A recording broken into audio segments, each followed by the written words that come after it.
Nit letošnjega dogodka je bilo 15 let in kot osnova smo želeli narediti dogodek, ki se še ni zgodil ali pa ga še ni bilo.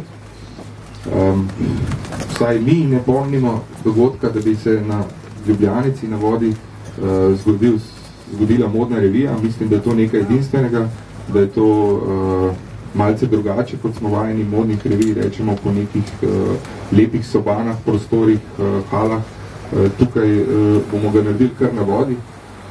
Vsebnost tega bojo velike vodne zavese z osvetlitvami, tako da vsekakor bo po našem mnenju dogodek, ki bo v letošnjem letu eden izmed bolj zanimivih dogodkov, ki so se zgodili. Pred kratkim je bil en koncert zelo uspešen, verjetno veste, to nedeljo v Ljubljani. Jaz mislim, da ta dogodek bo tudi eden izmed takih.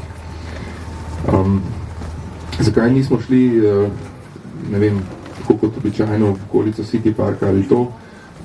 Ljubljana je vsekakor mesto, ki zelo raste. Ne nazadnje lahko iz osebnih izkušenj povem, ko dostakrat imamo kakšne goste, da hotelskih sob skoraj da ne moreš več dobiti, oziroma da vsi te hoteli, ki so v gradnji, so po mojem prepričanju upravičeno v gradnji, ker je dejansko povpraševanje veliko.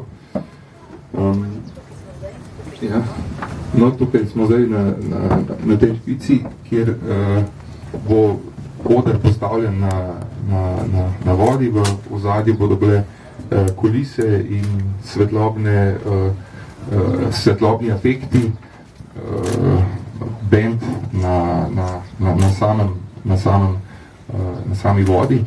Začeli bomo že ob 17. uri, kjer bojo predvsem za naše najmlajše dogodki, potem bosta v zadnjem čas zelo aktualna duo Big Cool, imela predstavo za, rečem temu, najstnice. Najstnice po moje bolj.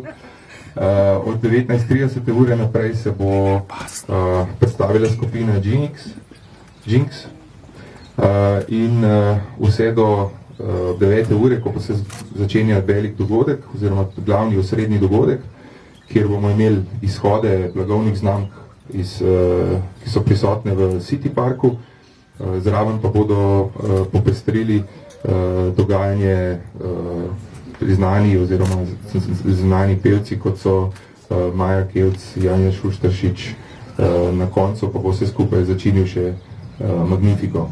Tako da, kar se mi zdi tukaj tudi zelo pomembno je, da smo se odločili za slovensko glasbo oziroma celotna spremljava, vsi, ki bodo peli ljubljanske pesmi oziroma pesmi o Ljubljani, nismo nekih tujih preferirali, ampak dejansko smo se nekako uživeli v dogajanje v Ljubljani in za 15 let vsem Ljubljančanom, seveda tudi širši okolici, poklonili en dogodek, ki ga ponovadi kot navaden obiskovalec ne moreš obiskati ali pa ga težje prideš do tega, da ga obiščeš.